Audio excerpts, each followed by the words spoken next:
భారత అంతరిక్ష పరిశోధనా సంస్థ ఇస్రో స్పేస్ లో మరో మైలురాయి అధిగమించనుంది. స్పేస్ టెక్నాలజీలో సరికొత్త అడుగులు వేస్తోంది. ఇందులో భాగంగా PSLV C-60 ద్వారా స్పేస్ డాకింగ్ ఎక్స్పెరిమెంట్ పేరుతో 2 ఉపగ్రహాలను నింగిలోకి విజయవంతంగా పంపింది. ఇంతకీ ఈ డాకింగ్ ఎంత కష్టతరం, ఎప్పుడు చేయనున్నారు, దీని ద్వారా ఇస్రో సాధించబోతుందేంటి? Have a look.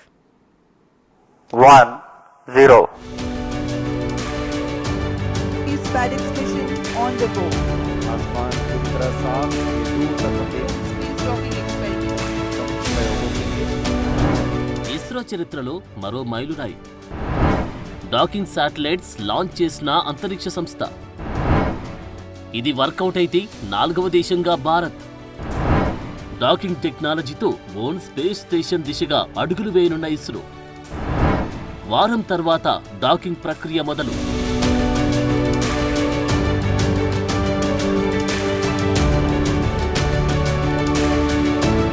డిసెంబర్ 30వ తేదీ రాత్రి 10:15 శ్రీహరికోటలోని సతీష్ ధావన్ అంతరిక్ష కేంద్రం నుండి PSLV C-60 రాకెట్ నిప్పులు చెరుగుతూ నింగిలోకి దూసుకెళ్లింది. 2 కీలక శాటిలైట్లతో పాటు కొన్ని నానో శాటిలైట్లను కూడా ఈ రాకెట్ రోదసిలోకి తీసుకెళ్లింది.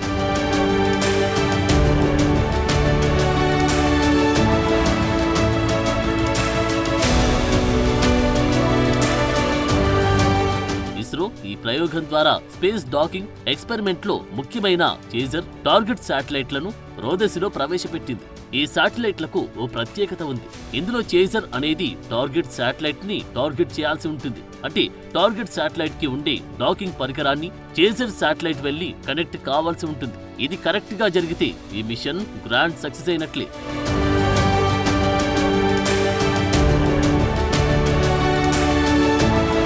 ఈ 2 శాటిలైట్స్ భూమికి 476 కిలోమీటర్ల ఎత్తులో వృత్తాకార కక్షలో పరిభ్రమిస్తాయి. అంతరిక్షంలో 2 స్పేస్ క్రాఫ్ట్లను ఒకదానితో ఒకటి కలపడం, విడదీయడం వంటి క్లిష్టమైన టెక్నాలజీలను విజయవంతంగా పరీక్షించడమే ఈ మిషన్ ముఖ్య ఉద్దేశం.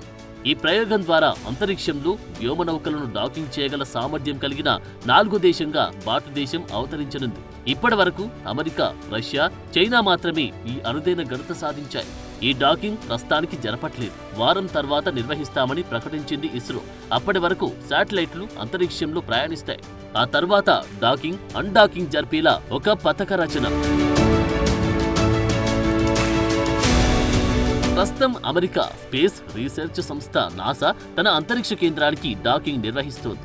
భూమి నుంచి వ్యోమగాములు స్పేస్ షిప్ లో పైకి వెళ్ళినప్పుడు అంతరిక్ష కేంద్రం డాకింగ్ పరికరానికి ఈ స్పేస్ షిప్ కనెక్ట్ కావాల్సి ఉంటుంది. అది కరెక్ట్ గా కనెక్ట్ అయితేనే వ్యోమగాములు స్పేస్ షిప్ నుంచి అంతరిక్ష కేంద్రంలోకి వెళ్లగలరు. ఇస్రో త్వరలో ఓ సొంత స్పేస్ స్టేషన్ నిర్మించబోతుంది.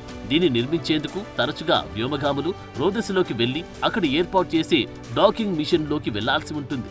అలా వెళ్లాలంటే ఈ డాకింగ్ అనేది పర్ఫెక్ట్ గా చేయాల్సి ఉంటుంది. అందులో భాగంగానే ఇస్రో ఈ ప్రయోగం చేసింది.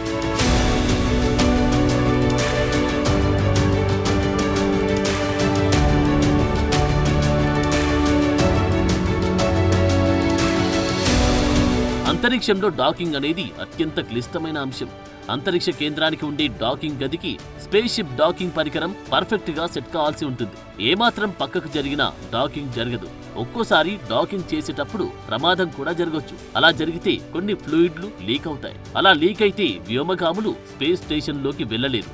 దీంతో సమస్య అంతకంతకు పెద్దదవుతుంది. తిరిగి వ్యోమగాములు భూమికి వచ్చేయాల్సి ఉంటుంది. ఇదంతా పెద్ద సమస్యగా మారే అవకాశమూ ఉంది. ఒక్కోసారి మిషన్ ఫెయిల్ అయ్యే ఛాన్స్ కూడా ఉంది. అందుకే ఈ డాకింగ్ అనేది అంతరిక్ష కేంద్ర నిర్మాణంలో అత్యంత కీలకంగా మారింది. So all the best ISRO అంటుంది సమస్త భారతావని.